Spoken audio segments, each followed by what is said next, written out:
اب جو انہوں نے بنائے تھے کہ یہ علاقے ہیں امن کے گہوارے، انہیں ایک امن کے گہوارے کا حشر دیکھ لیا، نتیجہ کیا ہوگا؟ وہ چاہتے یہ ہے کہ ان کے پاؤں یہاں سے اکھڑ جائیں، یستفزہم من الارض، یہاں سے یہ بھاگے، جان بچا کر بھاگے نکلے۔ 12 اس علاقوں کو انہوں نے خالی کرانا، اور اس کے بعد ان کا اگلا ہدف جو ظاہر بات ہے کہ یورپ کی سرزمین پر استنبول اسلام بول کیسے برداشت ہوگا؟ اور جس طریقے سے رشین اب ان سربز کی پشت پناہی پر آ رہے ہیں، یہ نسلیت اور مذہبیت دو چیزیں جمع ہو جائیں تو اس سے زیادہ تو خطرناک شے دنیا میں کوئی ہے نہیں۔ یہ ہے در حقیقت جو آنے والے حالات و واقعات ہیں اس علاقے کے۔ ادھر سے عیسائی آنسلاٹ ہوگا، جو حدیث میں الملحمۃ العظمیٰ جس کا حوالہ دیا گیا ہے، جو آرمگیڈون ہے عیسائی روایات میں، وہ بہت بڑی جنگ ہوگی، اور اس وقت جب یہ کہ مسجد شہید ہوگی، جو فنڈامنٹل مسلمان ہے وہ کھڑا ہوگا، وہ احتجاج کرے گا، اس کو سب سے پہلے تو اپنے حکمران بھونیں گے، اور رہی صحیح کسر جو عیسائی اور یہ یہودی جو ہیں یہ پوری کریں گے۔ یہ تو سیناریو ہے آنے والے دور کی دھندلی سی ایک تصویر دیکھ، جو علامہ اقبال نے کہا تھا، کھول کر آنکھیں میرے آئینہ افکار میں آنے والے دور کی دھندلی سی ایک تصویر دیکھ۔ تو یہ احادیث سے جو نقشہ سامنے آتا ہے، اور اب تو معلوم ہوتا ہے کہ وہ حالات جو اسٹیج ہیز بین سیٹ، وہ سارے کے سارے معاملات آنے والے۔ اب آ جائیے جبکہ عالم اسلام کا قلب اور میسرہ تو اس حال میں ہے، گویا کہ اب ساری توجہ جو ہے اب ہماری مرکوز ہونی چاہیے اس کے دائیں بازو کی طرف، میمنہ دائیں بازو۔ یہ دائیں بازو کسی زمانے میں تو مسلسل تھا، ایران، افغانستان، ترکستان کے 2 حصے تھے، روسی ترکستان ہو گیا، بعد میں چینی ترکستان ہو گیا، پہلے تو یہ ایک ہی علاقہ تھا۔ ہندوستان بنگال سے ہوتا ہوا، برما سے ہوتا ہوا، پھر سیدھا چلا گیا، پھر یہ جاوا، سماٹرا، بورنیو، یہ سارا علاقہ جو اب ملائیشیا اور انڈونیشیا، یہ بڑا مسلسل رائٹ ونگ تھا عالم اسلام کا۔ لیکن یہ کہ اب بھارت درمیان میں ہے، جیسے خنجر کی شکل ہے اسرائیل کی، وہ عالم اسلام کے قلب میں پیوست ہے۔ نقشے میں جب بھی دیکھیں گے وہ خنجر نظر آئے گا، بعین ہی کشمیر کا وہ دستہ ہے، اور نیچے وہی ٹرائنگل جو ہے بھارت کی، وہ اس عالم اسلام کے میمنہ کے اندر، سینے کے اندر چونکہ نصب ہے، لہذا یہ 2 حصوں میں تقسیم ہو چکا ہے۔ نوٹ کر لیجئے، یہ پورا جغرافیہ اپنے ذہن میں جما لیجئے۔ ایک حصہ وہ ہے جسے ہم کہیں گے وسط ایشیائی مسلم بلاک، اس وقت نہیں ہے بلاک کی شکل میں، پوٹینشل بلاک ہے، جغرافیائی اعتبار سے بلاک ہے۔ ایران، افغانستان، پاکستان، اور ان کے بارے میں ذرا یہ تشبیہ میرے ذہن میں آئی ہے، آپ کو بھی منتقل کر رہا ہوں، اور چونکہ اب یہ ریکارڈنگ ہو رہی ہے، اس کے ذریعے سے یہ بات ہم انشاءاللہ دور دور تک پہنچائیں گے، اسی لیے بعض باتیں جو میں نے پہلے کہی ہیں دہرا رہا ہوں۔ نقشے پر دیکھیں گے تو پاکستان اور ایران ایسے ہیں جیسے رحل کے 2 بازو ہوتے ہیں، اور جیسے اس کے اندر قرآن رکھا ہوتا ہے، ایسے افغانستان جو ہے اس رحل کے اندر رکھا ہوا ہے، یا یوں کہیے 2 بازوؤں کے درمیان گود میں پاکستان اور ایران کی گود میں افغانستان ہے۔ اور جیسے افغان کا جو ہے اوپر پگڑ بہت بڑا ہوتا ہے، ضمیر جعفری صاحب کا شعر کوئی صاحب مجھے یاد کرا دے، بڑا پیارا شعر تھا افغان کے بارے میں کہ سر پہ لیے پھرتا ہے پورا افغانستان، اتنی بڑی پگڑی باندھی ہوتی ہے کہ پورا افغانستان معلوم ہوتا ہے کہ سر پہ اٹھائے پھر رہا۔ تو وہ جو پگڑی ہے ان 3 ملکوں کے اوپر، وہ ترکستان کے وہ علاقے ہیں، یہ سب شمال میں ہمارے، کہیں وہ ترہ بڑا نکل گیا ہے، قازقستان جو ہے وہ بہت دور تک نکل گیا ہے، باقی زیادہ تر علاقے جو ہیں وہ تو افغانستان کے، کچھ ایران کے کی شمال میں واقع ہیں۔ یہ ہے سینٹرل ایشیا کا مسلم بلاک، جغرافیائی طور پر تو اب بھی بلاک ہے، ویسے بلاک کی شکل میں نہیں ہے، لیکن ایک پوٹینشل بلاک کی حیثیت رکھتا ہے۔ اس کے بعد بھارت، ادھر چین، ان دونوں ملکوں کے بارے میں بھی ایک بات نوٹ کیجئے، جتنے مسلمان اس وقت پاکستان، افغانستان اور ایران میں ہیں، تقریباً اتنے ہی مسلمان بھارت میں، وہ ہے مائنورٹی، تعداد بھی نہیں ہے ذرا ان کی، اس لیے کہ وہاں کے لوگ کہتے ہیں کہ 20 کروڑ سے کم ہم نہیں، 18 سے تو لازماً کم نہیں، تو گن لیجئے ایران، افغانستان، پاکستان۔ اور جتنے مسلمان اس روسی ترکستان کے علاقے کے اندر آباد ہیں، اتنا ہی مسلمان تقریباً چینی ترکستان کے اندر آباد ہیں۔ تو یہ ایک تو ہے وہ بلاک، ان 4 حصوں کا کہیے، ویسے ممالک تو کئی بن جائیں گے، یہ ترکستانی ریاستیں تعداد میں تو کئی ہیں، لیکن 4 سمجھیے، ایران، افغانستان، پاکستان اور روسی ترکستان، یہ ایک بلاک ہے. ساتھ جو علاقہ ہے بھارت، اس میں 15 کروڑ 18 کروڑ یا 20 کروڑ مسلمان، ادھر تقریباً 7 کروڑ لگ بھگ جو ہے وہ چینی ترکستان کے اندر. اس نقشے کو دین میں جب آئیے، اس کے بعد وہ مشرقی بازو ہے، اس کے بارے میں مجھے تفصیل سے زیادہ عرض نہیں کرنا. اس میں انڈونیشیا ہے. کہا یہ جاتا ہے کہ پوری دنیا میں مسلمان آبادی کا سب سے بڑا ملک.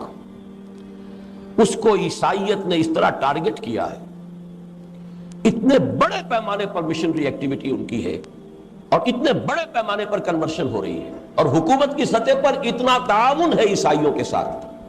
مسلم فنڈامنٹلزم کو کرب کیا جاتا ہے کہ سنگ و خشت مقید ہے اور سگ آزاد، اور ساری سرکاری مشینری جو ہے وہ عیسائی مشنریز کو وہاں پر سپورٹ کرتی ہے. ان کا دعویٰ یہ ہے کہ اگلی صدی کے ربع اول کے اندر اندر عیسائی مشنری، باقاعدہ ان کے لیے ریٹن کلیمز ہے، ہم انڈونیشیا کو خالص عیسائی ملک بنا لیں گے. ہوگا کیا یہ تو اللہ جانتا ہے، لیکن یہ کہ دعویٰ ان کا ہے. ملائیشیا ہے، بڑا اچھا ملک ہے، بڑے صاف ستھرے لوگ ہیں، سیدھے، لیکن یہ کہ ایک تو چھوٹا ملک، کوئی حیثیت نہیں. دوسرے یہ کہ وہاں چینی جو ہے مائنورٹی بڑی ایکٹیو ہے. اس کے بعد بنگلہ دیش ہے، بہرحال وہ ہمارا ہی جسم کا ایک حصہ ہے سابق. وہاں پر بھی جو سیکولرزم ہے اس کا تقریباً فیصلہ کن غلبہ ابھی ہے، واللہ عالم. لیکن یہ کہ بیچ میں بھارت ہے. اس لیے اصل جو میں سمجھتا ہوں کہ وہ یہ جو پوٹینشل جو ہے وسط ایشیائی مسلم بلاک، یہ ہے کہ جس پر ہماری توجہ کو مرکوز ہونا چاہیے.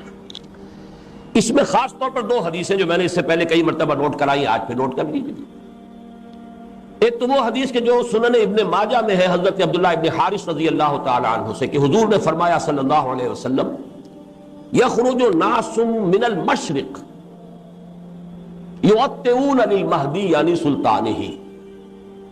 مشرق سے لوگ آئیں گے، نکلیں گے، جو جب وہاں پہ بھٹی دہکے گی مڈل ایسٹ میں، اور وہاں پر مسلمانوں کی قیادت ایک صاحب کے ہاتھ میں ہوگی جن کے بارے میں پیشن گوئیاں ہیں. وہ مہدی کا لفظ جو ہے اس سے وہ شیعوں والے مہدی کو آپ قیاس نہ کیجئے، بہرحال مسلمانوں کے قائد ہوں گے. اللہ عطا فرمائیں گے. خون اسرائیل آ جاتا ہے آخر جوش میں، توڑ دیتا ہے کوئی موسیٰ طلسم سامری. تو خون اسماعیل محمد الرسول اللہ صلی اللہ علیہ وسلم، دودہ محمد صلی اللہ علیہ وسلم میں سے اللہ اٹھا دے گا کسی کو. وہ کوئی امام غائب نہیں ہے جو حاضر ہوں گے، اس وقت پیدا ہوں گے. ہو سکتا ہے پیدا ہو چکے ہوں، اور اس لیے کہ اب دور نہیں ہے معاملہ. بہرحال جب وہاں پر وہ بھٹی دہکے گی تو مدد کے لیے یہاں سے جائیں گی فوجیں جو ان کی حکومت وہاں قائم کریں گی. اس کا مطلب ہے یہاں پہلے کچھ ہو چکا ہوگا تب نہ. یخرج ناس من المشرق، مشرق جزیرہ نما عرب کا مشرق یہی ہے.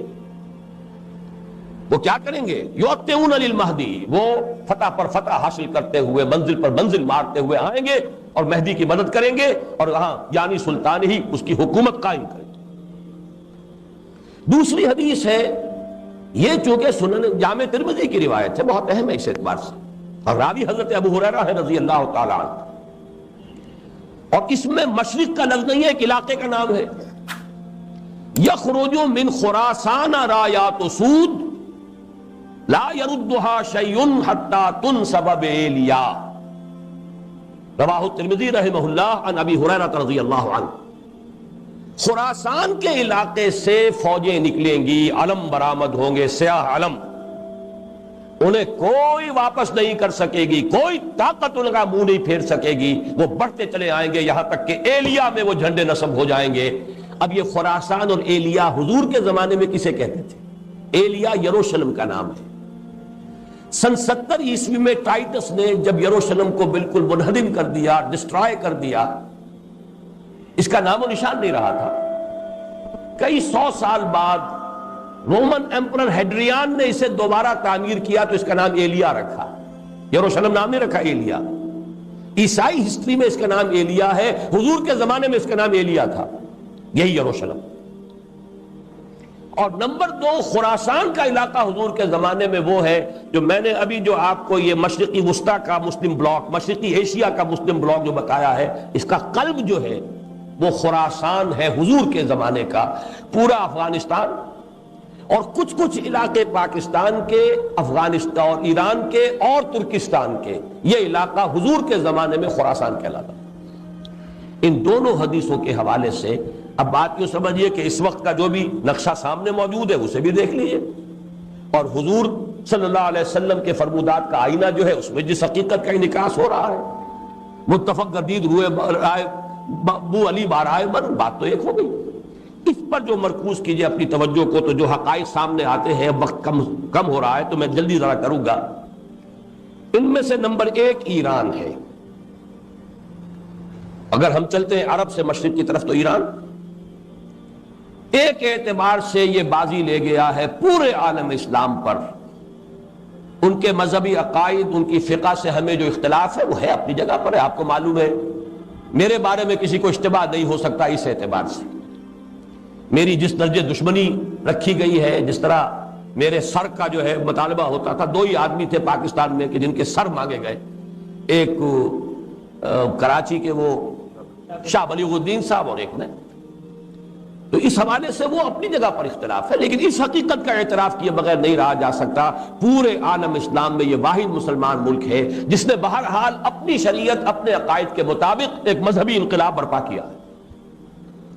اور پورے عالم اسلام میں مذہبی سطح پر، حکومت کی سطح پر فنڈامنٹلسٹ صرف ایک ملک ہے، یا دوسرا جو ہے تھوڑا سا وہ ہے سوڈان، لیکن اس کی اہمیت اس لیے نہیں کہ وہ کسی عوامی انقلاب سے نہیں بنا، بلکہ وہ تو ایک فوجی انقلاب سے شکل بنی ہے جو بھی بنی ہے۔ اللہ کرے اس میں استقامت ہو، اس سے یقینی کوئی نتیجہ برآمد ہو جائے۔ خبریں بھی اچھی آ رہی ہیں، لیکن میں تو دنیا کا جو پرسپیکٹو ہے اس کے حوالے سے عرض کر رہا ہوں کہ اس پہلو سے ایران ان کا ٹارگٹ ہے، ٹارگٹ نمبر 1 ایک خاص اعتبار سے۔ ٹارگٹ نمبر 1 ایک دوسرے اعتبار سے ہم ہیں، وہ میں بعد میں عرض کروں گا۔ چونکہ حکومت کی سطح پر فنڈامنٹلزم ہے اور وہ آیا ہے ایک عوامی انقلاب کے نتیجے میں، پھر ان کے پاس تیل کی دولت ہے، اس کے خلاف اکنامک سینکشنز بھی ہو جائیں تو اگر لیبیا کھڑا ہو سکتا ہے تو بہرحال وہ بھی کھڑا ہو سکتا ہے۔ اور نقشہ وہ دنیا کو دکھا چکا ہے کہ لڑا دے ممولے کو شہباز سے، یہ نقشہ بھی اس نے دکھا دیا۔ یہ ہے ایران کا معاملہ۔ نمبر 2 پاکستان۔ پاکستان 400 برس کی تجدیدی مساعی کا امین ہے، امانت دار ہے۔ پورے ہندوستان میں مجدد الفسانی رحمت اللہ علیہ، شاہ ولی اللہ دہلوی رحمت اللہ علیہ، سید احمد بریلوی رحمت اللہ علیہ اور ان کا جہاد، پھر اس 20ویں صدی عیسوی میں یا 14ویں صدی ہجری میں علامہ اقبال جیسا مفکر، مولانا مودودی جیسا مصنف، مولانا الیاس جیسا مبلغ، شیخ الہند جیسا مجاہد حریت، پورے عالم اسلام میں ان کا پیرلل کوئی موجود نہیں۔ یہ 400 سال کی تاریخ ہے، اس کی امانت اور اس کے نتیجے میں یہاں کے مڈل کلاس میں فنڈامنٹلزم کا ایک نیوکلیس ہے، اگرچہ حکومت کی سطح پر کوئی پیش رفت نہیں ہو سکی آج تک، بلکہ اب تو پسپائی ہو رہی ہے، اب پیچھے ہٹ رہے ہیں۔ وہ ہمارے ان سیاسی جو بھی زعماء ہیں، جو جماعتیں ہیں، ان کی غلطی اور الیکشن ہی کو واحد میدان بنا کر اس کے اندر اپنا سارا وقت و توانائی اور قوتیں ضائع کر دینا، یہ ہے در حقیقت جس کا کہ یہ صدا مل رہی ہے کہ اس اعتبار سے تو پسپائی کی طرف ہے معاملہ، کسی پیش رفت کی طرف نہیں ہے۔ لیکن باہر والے تو دیکھتے ہیں نا کہ اندر کیا کچھ مواد موجود ہے۔ اگر مڈل کلاس میں وہ فنڈامنٹلزم کا بارود موجود ہے تو کسی بھی وقت اس کے اندر جو ہے وہ کوئی دھماکہ ہو سکتا ہے۔ دوسری بات جو ان کے لیے ایک اعتبار سے ٹارگٹ نمبر 1 ہمیں بنا رہی ہے، وہ ہمارا ایٹمک نو ہاؤ ہے۔ پورے عالم اسلام میں اور کسی کے پاس نہیں۔ اسلامی بم اگر بنے گا تو یہی بنے گا۔ یہ ہے مختلف اسباب جس کے بنا پر ایران اور پاکستان کو آپ بریکٹ کر لیجئے، یہ اس نیو ورلڈ آرڈر یا آج کی میری گفتگو کے حوالے سے یہودی اور عیسائی گٹھ جوڑ کا جو ٹارگٹ نمبر 1 ہے، ایک اعتبار سے ایران ہے، ایک اعتبار سے پاکستان ہے۔ افغانستان میں 10 لاکھ سے زیادہ جانیں دی جا چکی ہیں، جو بھی ہوا ہے ہر طرح کے لوگ اس جہاد میں شامل تھے، پھر جو آپس کے اختلافات ہیں، اس جہاد فساد بن چکا ہے، لیکن اس سب کے باوجود نوٹ کر لیجئے یقیناً وہاں بہت سا خون نہایت خلوص کے ساتھ اور بہت سی جانیں نہایت اخلاص کے ساتھ دی گئی۔ ہو نہیں سکتا کہ یہ خون رنگ نہ لائے، اگرچہ سزا ہمیں مل رہی ہے اس غلطیوں کی جو کی گئی، تربیت کی طرف توجہ نہیں ہوئی، یا یہ کہ ایک امیر کے پیچھے جہاد نہیں کیا گیا۔ جہاد اسلامی کی شرط لازم ہے یہ ایک امیر کے اطاعت۔ ذرا سی خطا ہوئی تھی صحابہ کرام سے، 35 صحابہ سے غزوہ احد میں، اور وہ سزا اللہ نے دی ہے کہ 70 صحابہ شہید ہو گئے۔ تو اگر صحابہ کو سزا دی اللہ نے تو ہمیں کیوں نہیں دے گا؟ وہ سزا مل رہی ہے۔ بہرحال یہ سزا کا وقت ختم ہوگا، لیکن اس وقت جان لیجئے جو پوٹینشل ہے وہاں اسلام کے لیے، یہ یو این او کے پیٹ میں جو درد اٹھتا ہے، یہ مستری صاحب کوئی ہے جو اس وقت پتہ نہیں کیا وہاں پر اپنا مستری پنا کر رہے ہیں۔ ظاہر بات ہے یو این او کا نمائندہ بطرس غالی کا نمائندہ آئے گا تو وہ تو اس آپس کے اختلافات کو اور بڑھائے گا۔ ان کے اپنے مقاصد ہیں، وہ مدد دیتے ہیں تو کسی وجہ سے دیتے ہیں۔ اب پھر مروڑ اٹھتا ہے ان کے پیٹ درد میں، جو پیٹ کے اندر مروڑ اٹھا ہے کہ پھر مدد آنی چاہیے، اتنے کروڑ ڈالر جو ہے وہ ڈیمانڈ کی گئی ہے کہ مدد ہونی چاہیے۔ بہرحال کچھ نہ کچھ وہ اپنا اس خیر کا پردہ ہے، اسی کے اندر اپنے شر کے جو مذموم عزائم ہے پورے کرتے ہیں۔